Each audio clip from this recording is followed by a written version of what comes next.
Hello students, श्रुति tutorial में आप सभी का स्वागत है। JAC board, Bihar board, UP board सभी के लिए इम्पोर्टेंट है और ये मैट्रिक के अलावे अन्य भी वैकेंसी में जैसे कि रेलवे, पुलिस वगैरह वगैरह में भी ये काम देता है। ठीक है, तो हम लोग देखते हैं। यह है प्रकाश, ठीक ना। प्रकाश, परावर्तन तथा अपवर्तन, इस नियम को हम लोग जानेंगे। ठीक है, यानी प्रकाश क्या है भाई? तो देखिए, प्रकाश वह ऊर्जा है जिसके द्वारा हम वस्तुओं को देख सकते हैं, है ना। एक ऐसा ऊर्जा जिसमें हम वस्तु को देख सकते हैं, यानी ये क्या फैलाता है? प्रकाश फैलाता है, जिससे हम वस्तु को देख सकते हैं। ठीक है, लोग देखेंगे प्रकाश का गुण, है ना। तो इसमें गुण क्या है हम लोग देखते हैं इसको। प्रकाश के गुण, यानी प्रकाश सरल सीधी रेखाओं में गमन करता है, यानी प्रकाश विद्युत चुंबकीय तरंग है, इसलिए इसे संचरण के लिए माध्यम की आवश्यकता नहीं पड़ती है। यानी प्रकाश अपारदर्शी वस्तुओं की यानी तीक्ष्ण छाया बनाता है। अपारदर्शी, पारदर्शी में नहीं होगा। ठीक है, प्रकाश की चाल निर्वात में सबसे अधिक, निर्वात का मतलब जहाँ पर पूरे शांत हो, 3 × 10⁻⁸ कितना भाई? तो 8 m/s, ठीक ना। फिर देखिए प्रकाश का परावर्तन क्या है, इसको देखेंगे। उच्च कोटि की पॉलिश किया हुआ पृष्ठ जैसे कि दर्पण अपने पर पड़ने वाले अधिकांश प्रकाश की परावर्तित कर देता है। ठीक है, प्रकाश का परावर्तन नियम क्या है ना, इसको हम लोग देखेंगे। यानी आपतन कोण परावर्तन कोण के बराबर होता है। आपतन कोण, इधर से कोण आता है, इधर से पार हो जाता है, यानी परावर्तन कोण। बीच में क्या होता है? अभिलंब होता है। अभी आगे हम लोग देखेंगे। फिर है आपतित किरण, दर्पण के आपतन बिंदु पर अभिलंब तथा परावर्तित किरण सभी एक ही तल में होते हैं, है ना। सभी क्या होते हैं बाबू लोग? तो देखिए, ये देखिए, ये क्या है? दर्पण है। ये क्या है? समतल दर्पण है ना। समतल दर्पण है तो अभिलंब, यानी कि इधर से आपतित किरण, इधर से किरण आता है, फिर वो परावर्तन होकर के कहाँ जाता है? परावर्तित किरण नहीं जाता है, यानी इसका कोण और इसका कोण दोनों का सेम होता है ना, बराबर होता है, तब बीच में जा कर के अभिलंब होता है। ठीक है, अब देखिए प्रतिबिंब क्या है? प्रतिबिंब वहाँ बनता है जिस बिंदु पर कम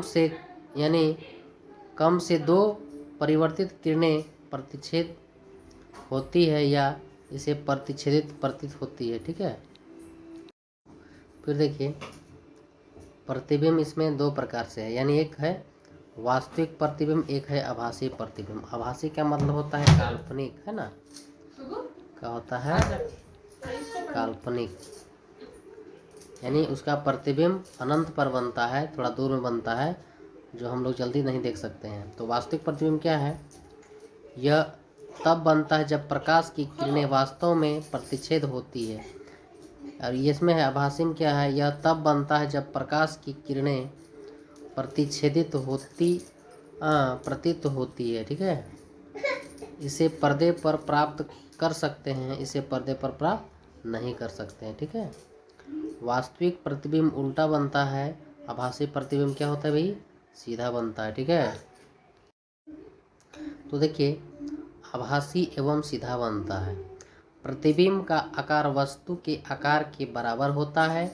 प्रतिबिंब क्या है? दर्पण के उतने पीछे बनता है जितनी वस्तु की दर्पण से दूरी होती है।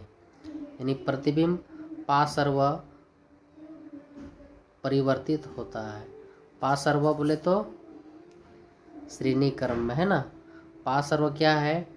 इसमें वस्तु का दायां भाग बायां प्रतीत होता है और बायां भाग दायां, यानी जस्ट उल्टा प्रतीत होता है। ठीक है, गोलीय दर्पण क्या है? गोलीय दर्पण का परावर्तक तल अंदर की ओर या बाहर की ओर वक्रित होता है, यानी गोलीय दर्पण जिसका परावर्तक पृष्ठ अंदर की ओर अर्थात गोले के केंद्र की ओर वक्रीय है, वह अवतल दर्पण कहलाता है। ठीक है, क्या कहलाता है भाई?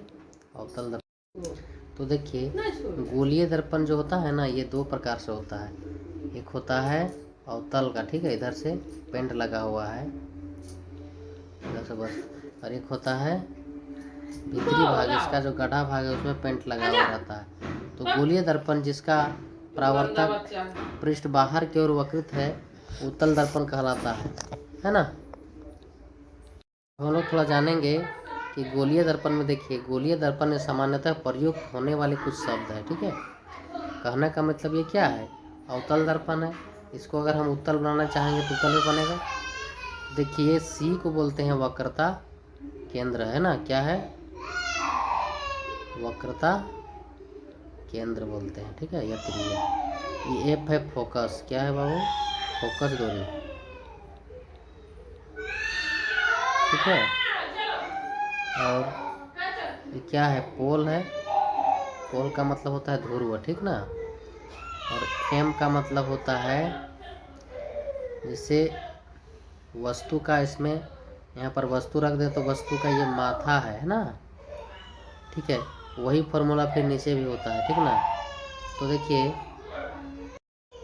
अब देखिए बाबू लोग, ध्रुव किसको बोलते हैं, गोलीय दर्पण के परावर्तक पृष्ठ के केंद्र को दर्पण का ध्रुव कहते हैं। यह दर्पण के पृष्ठ पर स्थित होता है। ध्रुव की प्रायः पी अक्षर से निरूपित करते हैं, है ना, पोल जिसको बोलने अभी बताए थे। मुख्य अक्ष, गोलीय दर्पण की ध्रुव तथा वक्रता त्रिज्या से गुजरने वाली एक सीधी रेखा को मुख्य अक्ष कहते हैं ना। मुख्य अक्ष दर्पण के ध्रुव पर अभिलंब है। ठीक है, वक्रता केंद्र जो सी वाला पार्टी। गोलीय दर्पण के परावर्तक पृष्ठ एक गोले का भाग है। इस गोले का केंद्र गोलीय दर्पण का वक्रता केंद्र कहलाता है। यह अक्षर सी से निरूपित किया जाता है। ठीक ना। वक्रता त्रिज्या, गोलीय दर्पण का परावर्तक पृष्ठ जिसे गोलीय भाग है यानी उसका त्रिज्या क्या है भाई, ये वक्रता त्रिज्या कहलाती है। इसे आर के रूप में निरूपित करते हैं। ठीक ना। इसी तरह से मुख्य फोकस, मुख्य अक्ष पर वह बिंदु जहां मुख्य अक्ष के समांतर किरणें आकर मिलती हैं या परावर्तित किरणें उस अक्ष पर एक बिंदु से आती हुई महसूस होती है, वह बिंदु गोलीय दर्पण का मुख्य फोकस कहलाता है। ठीक है, फिर है गोलीय दर्पण के ध्रुव तथा मुख्य फोकस के मध्य की दूरी फोकस दूरी कहलाती है। इसे अक्षर एफ द्वारा निरूपित करते हैं। ठीक है, छोटे द्वारक है ना कि गोलीय दर्पणों के लिए वक्रता त्रिज्या फोकस दूरी से कितना होती है, 2 गुने, है ना, 2f के रूप में। ठीक है, तो देखिए अवतल दर्पण में किरण आरेख बनाने के कुछ नियम। देखिए दर्पण के मुख्य अक्ष समांतर प्रकाश किरण परावर्तन के पश्चात अवतल दर्पण के मुख्य फोकस से गुजरते। देखिए कहने का मतलब है ये आपका क्या है, पोल है, ये आपका वस्तु जो खड़ा है उसका पैरेलल भाग है यानी कि समांतर है। वस्तु मान लीजिए यहाँ खड़ा है, वस्तु खड़ा है और दर्पण की ओर देख रहा है। ठीक ना, तो दर्पण की ओर देख रहा है भाई, तो यहाँ पर इसका प्रतिच्छेद करते हुए यहाँ निकल जाता है। ठीक है, तब इसका फोटो कहाँ बनेगा, इसको आकर के यहाँ पोल में टकरा दीजिए तो जो कटा बिंदु यहीं इसका क्या बनता है, प्रतिबिंब, यानी इसका फोटो बनता है। ठीक है, क्या बनता है, प्रतिबिंब। ठीक ना, इस तरह से हम लोग आगे। अब देखिए अवतल दर्पण द्वारा बीम का विभिन्न परिस्थितियों में बने प्रतिबिंब, है ना, सबको हम लोग पहचानेंगे कैसे, यानी कि जानेंगे उसके बारे में। बिंब की स्थिति यानी प्रतिबिंब जो बनता है वो कहाँ बनता है, अनंत पर। ठीक है, प्रतिबिंब की स्थिति फोकस यानी एफ पर बनता है। प्रतिबिंब का आकार अत्यधिक छोटा होता है और कहाँ बनता है, वस्तु यानी वास्तविक एवं उल्टा बनता है। ये कौन सा दर्पण में होता है, तो अवतल दर्पण में होता है। ठीक ना। इस नंबर 2 में सी से परे यानी एफ तथा सी के बीच छोटा और वास्तविक बनता है। छोटा और वास्तविक कौन प्रतिबिंब बनता है, किसमें, तो अवतल दर्पण में। ठीक ना। उत्तल में क्या होता है, वस्तु से बड़ा बनता है। ठीक है,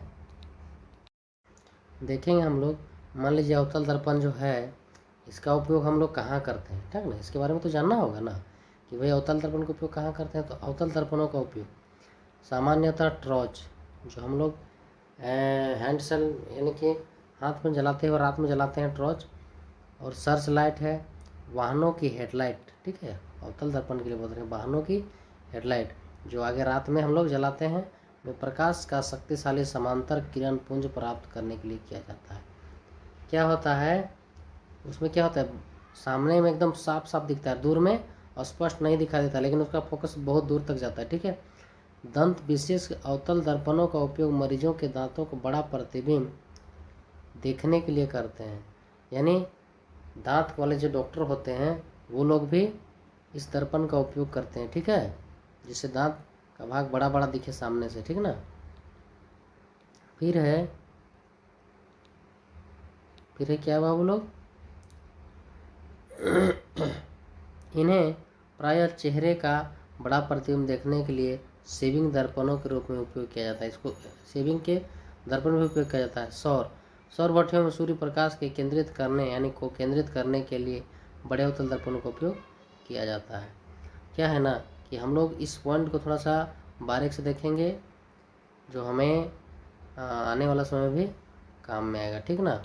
फिर देखिए अवतल यानी उत्तल लेंस यानी उत्तल दर्पण, और देखिए उत्तल दर्पण के मुख्य अक्ष के समांतर प्रकाश किरण परावर्तन के पश्चात दर्पण के मुख्य फोकस में अपसरित प्रतीत होगी, ठीक है।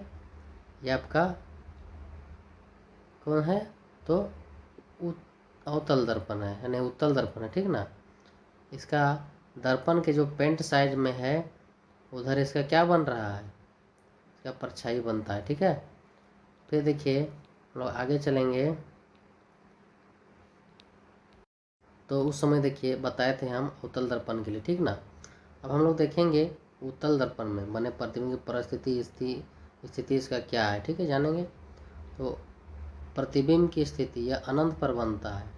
अनंत पर मतलब होता है कि वस्तु को हम रख रहे हैं सामने, लेकिन उसका फोटो कहाँ बन रहा है, बहुत दूर में बनता है, और बहुत दूर में ऐसा बनता है कि दिखाई भी नहीं पड़ता है। कभी कभी हम लोग गाड़ी का हेडलाइट रात में जलाते हैं ना, तो सामने तो पूरा साफ दिख जाता है लेकिन फोकस बहुत दूर तक जाता है, लेकिन वहाँ से साफ हम लोग देख पाते हैं क्या, नहीं देख पाते हैं। तो सेम उसी तरह से फोकस पर दर्पण के पीछे अत्यधिक छोटा बनता है, बिंदु के आकार से छोटा, यानी सीधा बनता है, आभासी है ना, लेकिन क्या बनता है ये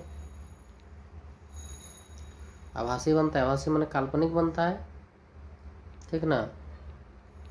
फिर देखिए आगे देखिए उत्तल दर्पणों का यानी के उपयोग हम लोग देखेंगे, उसमें अवतल का देख रहे थे, अभी हम लोग उत्तल का देखेंगे, ठीक है।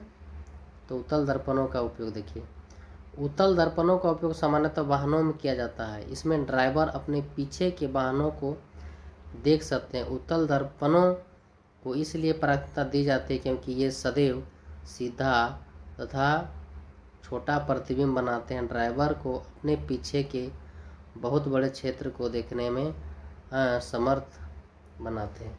क्या होता है ना कि इसमें जो हम लोग पीछे जब देखते हैं तो सामने तो उतना अच्छा से नहीं दिखाता, लेकिन दूर में जब वाहन रहती है ना तो बहुत ही और ही स्पष्ट दिखता है, ठीक है। दूर का गाड़ी सामने में भी दिखता है लेकिन थोड़ा सा छोटा दिखता ही देता है। दुकानों में इनका इस्तेमाल सिक्योरिटी दर्पण के रूप में किया जाता है। देखिए दुकानों में भी इसका उपयोग किया जाता है, ठीक है। फिर देखिए गोलीय दर्पणों द्वारा परावर्तन के लिए चिन्ह परिपाटी, बीम हमेशा दर्पण के बाईं ओर रखा जाता है। इसका अर्थ है दर्पण पर प्रतिबिंब से प्रकाश बाईं ओर से अपवर्तित होती है, ठीक है। मुख्य अक्ष के समांतर सभी दूरियां दर्पण के ध्रुव से मापी जाती है, ठीक ना। मूल बिंदु के दाईं ओर प्लस होता है और एक्स अक्ष यानी माइनस के अनुदिश में मापी गई धनात्मक मानी जाती है, ठीक है। फिर देखिए आगे देखिए यहाँ थोड़ा सा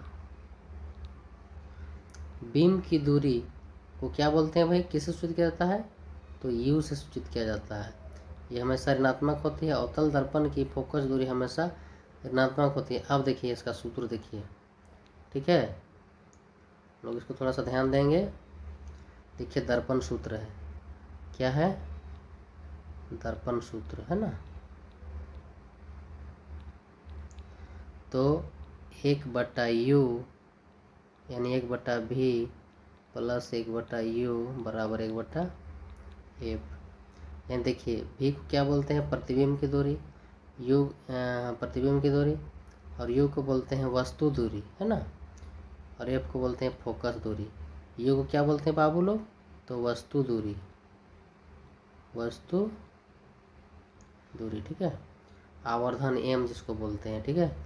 यानी गोलीय दर्पण द्वारा उत्पन्न वह अपेक्षिक विस्तार है जिससे ज्ञान होता है कि कोई प्रतिबिंब, है ना, बिंब की अपेक्षा कितना गुना आवर्धित है, इसे प्रतिबिंब की ऊंचाई और बिंब की ऊंचाई अनुपात के रूप में व्यक्त करते हैं, ठीक ना, यानी m1 और m2 के रूप में, ठीक है। फिर हम लोग देखेंगे, देखिए आवर्धन जिसको m को क्या बोलते हैं, आवर्धन, ठीक ना, यानी कि m क्या होता है, h1/h2, देखिए सूत्र में दिया हुआ है, ठीक है। फिर लास्ट में m बराबर हो जाता है -p/u, ठीक है। इसी को h1 और h2 के रूप में हम लोग लिखते हैं।